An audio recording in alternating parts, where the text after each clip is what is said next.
ഞാനിന്ന് ആനേനെ മേടിക്കാൻ പോയിട്ടൊരു ബുദ്ധേനെ മേടിച്ചിട്ട് വന്നൊരു കഥ പറയട്ടെ.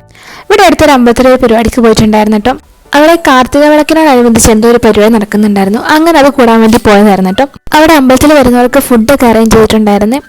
അപ്പം നേരെ ഫുഡൊക്കെ കഴിച്ചിട്ട് ആഘോഷങ്ങളൊക്കെ നടക്കുന്ന സ്ഥലത്തേക്ക് പോയിട്ടുണ്ടായിരുന്നു. അപ്പോൾ അവിടെ ചെന്നപ്പോൾ ആണെങ്കിൽ ഒരു ചേട്ടൻ കുറച്ച് വിഗ്രഹങ്ങളൊക്കെ വെച്ചിട്ട് വിൽക്കാൻ വന്നിട്ടുണ്ടായിരുന്നു. അപ്പോൾ അവിടെയാണ് ഞാൻ ഈ ആനേനെ കണ്ടിട്ടുണ്ടായിരുന്നത്. അപ്പോൾ ഈ വലിയ ആനയല്ല, ചെറിയൊരു ആനയായിരുന്നു. ആ ഒരു ചേട്ടൻ്റെ അടുത്ത് 100 രൂപ മുതലായിട്ടുള്ള പ്ലാസ്റ്റർ പാരീസ് കൊണ്ട് ചെയ്തിട്ടുണ്ടായിരുന്ന വിഗ്രഹങ്ങളായിരുന്നിട്ടുണ്ടായിരുന്നു. ഈ വിഗ്രഹങ്ങൾ എന്നൊക്കെ പറഞ്ഞു കഴിഞ്ഞാൽ പ്രാർത്ഥിക്കുന്നതിൻ്റെ അതല്ല, സ്റ്റാച്ചു ഒക്കെ ഇല്ലേ അത്.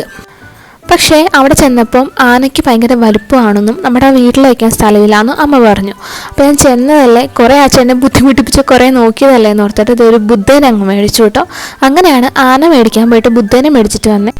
അങ്ങനെ അവിടുത്തെ പരിപാടിയൊക്കെ കഴിഞ്ഞിട്ട് ഞങ്ങൾ പെട്ടെന്ന് വീട്ടിലേക്ക് തിരിച്ചു പോകുന്നായിരുന്നേ. പോരുന്ന വഴിക്കാണ് ഞങ്ങൾക്ക് ഒരു ഓട്ടോ കിട്ടിയിട്ടുണ്ടായിരുന്നു. കുറച്ച് നടക്കേണ്ടി വന്നു, എന്നാലും കുഴപ്പമില്ല, കുറച്ച് കഴിഞ്ഞിട്ട് ഓട്ടോ കിട്ടിയിട്ടുണ്ടായിരുന്നേ.